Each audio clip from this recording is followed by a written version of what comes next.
Good evening guys. स्वागत है आप सभी का मेरी बेटी के चैनल कोको ग्रेड पर। देखिए, आज का जो टॉपिक है हमारा वो है linear equation in one variable. ठीक है, linear equation in one variable. सबसे पहले देखिए, लीनियर इक्वेशन से पहले हमें छोटी छोटी बातें, सबसे पहले की term, variable, constant, coefficient, operators, ये छोटी छोटी बातें हमें पता होना चाहिए। ठीक है, आपको क्या है, कुछ इस तरह से आपको कोई इक्वेशन लिखी मिलेगी। ठीक है, क्या मिलेगी? कोई इक्वेशन लिखी मिलेगी। अब आपसे पूछ लेगा कि बताइए इसमें वेरिएबल कौन है, कोफिशिएंट कौन है, कांस्टेंट टर्म कौन सी है। तो पहले हमें इन छोटी छोटी बातों का पता होना चाहिए, उसके बाद हम इक्वेशन में पहुंचेंगे। देखिए, सबसे पहले 4x + 7, क्या ये दोनों अलग अलग है, सेम है? अलग अलग। ये प्लस क्या कर रहे हैं, दोनों को अलग अलग कर रहे हैं। ठीक है, अगर क्या है प्लस या माइनस, जिनको हम क्या बोलते हैं, ऑपरेटर बोलते हैं। क्या बोलते हैं? ऑपरेटर। जो सिंबल है, यदि क्या है, दो नंबर्स को, दो वेरिएबल्स को क्या कर रहे हैं, अलग अलग कर रहे हैं, तो उनको जब अलग अलग हम लिखेंगे, जैसे हमने इसको 4x लिख दिया, इसको हमने 7 लिखा, तो इनको बेटा हम बोलेंगे टर्म।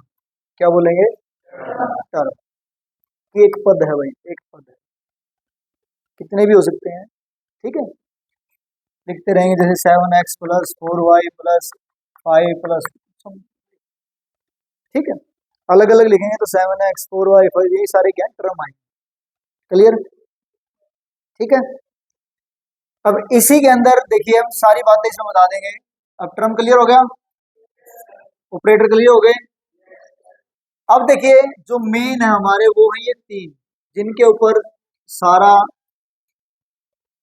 जो अलजेब्रा है वो टिका हुआ है, वेरिएबल्स, कांस्टेंट और कोफिशिएंट। जब तक अलजेब्रा है, ये तीनों चीजें आपके पीछे रहेंगी और ये मेन है। इनमें सबसे पहले वेरिएबल का जिक्र करेंगे। वेरिएबल कोई भी एक ऐसा letter, alphabet A B C D E F G H X Y Z और यानी तक, जो आपको गिवन इक्वेशन में, एक्सप्रेशन में दिख रहा है, वो कौन सा होता है? मेरा वेरिएबल होता है। ठीक है, एक शॉर्ट फॉर्म में बोलेंगे कि जो इक्वेशन होती है, जो एक्सप्रेशन आपको गिवन है, उसमें जिसकी वैल्यू आपको पता नहीं। ठीक है, जैसे अगर यही एक्सप्रेशन अगर क्या है आपको 4x + 7 = 14 ऐसे दे दे, तो यहां पर देखिए जो एक्सप्रेशन है वो 14 के इक्वल है। ठीक है, तो यहां पर हमें किसकी वैल्यू निकालनी है? x की निकालनी है। इसका मतलब हमारे पास वेरिएबल कौन है? वो x, जिसकी वैल्यू हमें पता नहीं। ठीक है, तो वेरिएबल समझ में आएगा कौन होते हैं? कोई भी लेटर ए से लेकर जेड तक, या ऐसे लेकर जेड तक, कोई भी लेटर हो सकता है जिसकी वैल्यू हमें पता नहीं। ठीक है, कांस्टेंट। कांस्टेंट का मतलब क्या है? कांस्टेंट वो होती है जिसके साथ कोई वेरिएबल है ही नहीं, जो अकेला खड़ा है। अब यहाँ पर 4x + 7 में कौन अकेला खड़ा है? 7। तो ये क्या है? मेरा कांस्टेंट है। अब कोई भी इक्वेशन गिवन है, आप पहचान लो कि कांस्टेंट कौन है। क्लियर? Variable clear, constant. ठीक है, अब आ गया कोफिशिएंट। अब कोफिशिएंट में क्या होगा? कोफिशिएंट दो प्रकार से हो सकते हैं, आपको न्यूमेरिकल कोफिशिएंट भी पूछ सकता है और खाली कोफिशिएंट भी। वेरिएबल के साथ, जैसे भी देखो 4x में x तो मेरा क्या है, वेरिएबल है। वेरिएबल के साथ जो भी साथ में होगा खड़ा, कौन खड़ा है साथ में? अब यहाँ पर 4 खड़ा है, तो ये क्या होगा, x का कोफिशिएंट होगा, x का। अब मान लीजिए आपको एक छोटा सा मैं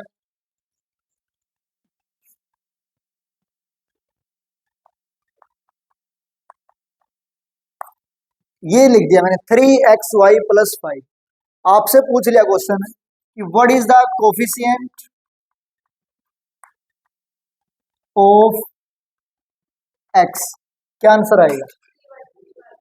ये ध्यान रखिएगा, x का कोफिशिएंट पूछा तो जो उसके साथ है, चाहे वो वेरिएबल भी क्यों ना हो, उसका कोफिशिएंट होगा। तो क्या आएगा मेरा 3y।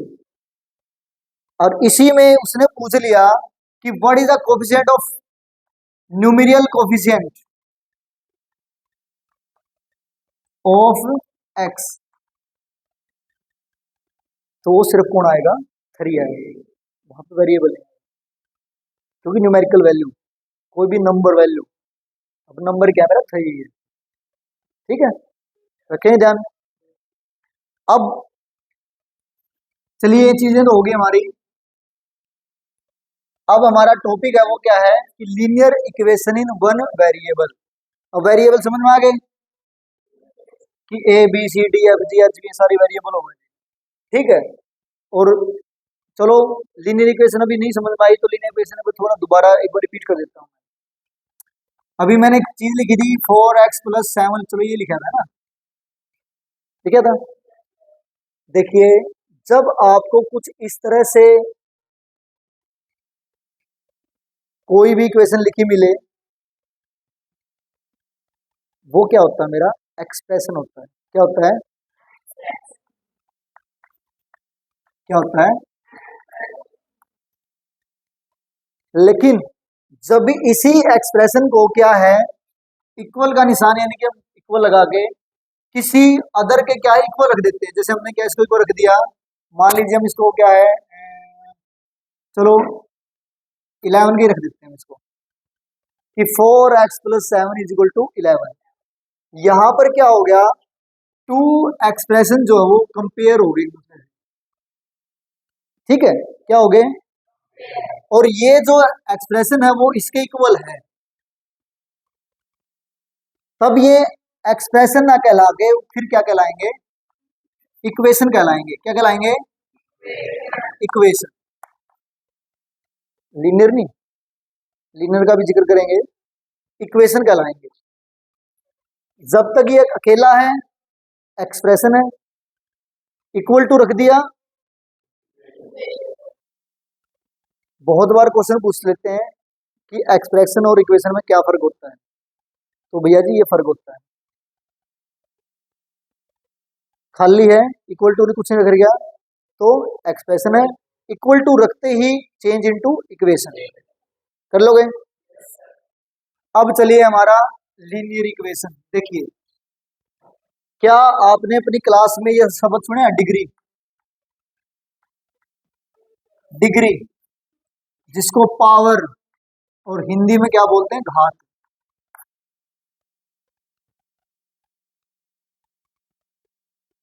ठीक है, ये पावर डिग्री क्या होती है, सिर के ऊपर बैठी होती है। आपको कोई भी एक्सप्रेशन लगा लो, लेकिन हमारा क्या है, लीनियर इक्वेशन है, तो इक्वल टू, मान लीजिए हमने क्या रख दिया, 10 ही रख दिया चलो, या 11 ही रख दिया। ठीक है, कि 2x plus 7 is equal to 11। यहां पर ये बताइए वेरिएबल कौन है, पक्का? उसकी डिग्री बताइए मुझे कितनी है। आपका वेरिएबल x है और उसकी हाईएस्ट डिग्री कितनी है, मेरी 1 है। हाईएस्ट डिग्री कितनी है मेरी, 1 है। बस जो आपने बताया वही इसका आंसर है, कि एक ऐसी गिवन इक्वेशन जिसमें वेरिएबल की हाईएस्ट डिग्री 1 होगी। एक ऐसी गिवन इक्वेशन जिसमें वेरिएबल की हाईएस्ट डिग्री 1 होगी। The given equation in which variable have highest degree 1 is called linear equation. अब ये वन वेरिएबल का क्या चक्कर है? अब ये बताओ, इसमें एक्स से छोड़कर कोई Y Z A B C D कुछ होता नहीं, तो ये है बेटा वन वेरिएबल। अगर इसकी जगह मैंने लिख दिया कि 2x + 7y = 11, यहां पर क्या है, एक तो x हो गया और एक y हो गया, यहां पर आपके पास दो वेरिएबल हो गए। फिर हम इसको वन वेरिएबल नहीं बोलेंगे। अगर फिर ऐसा कुछ आता है तो फिर हम बोलेंगे कि लीनियर इक्वेशन इन टू वेरिएबल। लीनियर तो फिर भी बोलेंगे, क्यों बोलेंगे? क्योंकि इसकी भी और इसकी भी हाईएस्ट डिग्री तो फिर भी बनी है। अगर डिग्री बदल गई तो फिर नाम भी बदल जाएंगे। जैसे मान ले अगर मैं इसी को क्या कर दूं कि 2x² + 7y = 11, डिग्री बदल गई। ठीक है, मान लीजिए इसको y को मैं रोक ले कर देते हैं, एक बार इसको क्या है x ही मान लेते हैं। यहां पर क्या हुआ कि गिवन जो इक्वेशन है उसमें हाईएस्ट डिग्री 2 होगी, तो यहां पर क्या होगा हमारा, फिर हम लीनियर नहीं बोल सकते इसको, पावर 2 है तो क्वाड्रेटिक हो जाएगी। फिर इसको हम बोलेंगे कि quadratic equation in one variable, क्योंकि x ही आपके पास। क्लियर? और यहां पर क्या, यदि मैं इसे क्या करता हूँ y ले लूं तो फिर वो टू वेरिएबल चले जाओ। ठीक है, क्लियर? तो ये है कि linear equation in one variable में क्या होता है कि जो हाईएस्ट डिग्री है वो क्या होती है, मेरी 1 होती है। क्या होती है? 1। अब आप एक छोटी सी बात बताइए मुझे कि 7x + 3t = 5। क्वेश्चन आ गया, मान लीजिए कि क्या ये लीनियर इक्वेशन है, कि इज दैट लीनियर इक्वेशन? बिल्कुल सर, यस बिल्कुल है सर। अब क्वेश्चन आ गया, क्या is it is a linear equation in one variable? बिल्कुल भी नहीं हुआ सर, क्योंकि यहां पर क्या है, मेरे पास x और t दो वेरिएबल हो। क्लियर? श्योर है? ये ध्यान रखा करो। देखो, यदि क्या है, अगर वेरिएबल की हाईएस्ट डिग्री 1 है तो हो गया लीनियर। क्या हो गया? यदि हाईएस्ट डिग्री क्या 2 है तो फिर वो क्या हो जाएगा, क्वाड्रेटिक हो जाएगा। ठीक है, और 3 है तो क्यूबिक। क्या हो जाएगा? क्यूबिक हो जाएगा। ठीक है, लेकिन अब हमारा जो सिर्फ लीनियर इक्वेशन में यही था। अच्छा, एक्सप्रेशन और इक्वेशन में फर्क समझ में आ गया? अब सुनिए लास्ट एंड फाइनल, कि लीनियर इक्वेशन में जो स्टेट इक्वेशन सोल्व होती हैं उसमें आपने क्या चीजें ध्यान रखनी होती है। आपको उसमें 4 चीजों को फॉलो करना होता है main. Plus, minus, multiply, divide, इन चारों को आपने ध्यान रखना है। Equal to, equal to, equal to, equal to, ये जैसे ही क्या है चेंज होंगे, उधर जाएंगे तो क्या करेंगे, अपने आप को बदल देंगे। ये प्लस वाला उधर जाके माइनस वाला, मल्टीप्लाई वाला, डिवाइड वाला। बस ये सिंपल से जो है इसके अंदर आपने फॉर्मूले पुट करने हैं, मेथड पुट करने हैं, ये चीजें ध्यान रखना। ठीक है, ओके।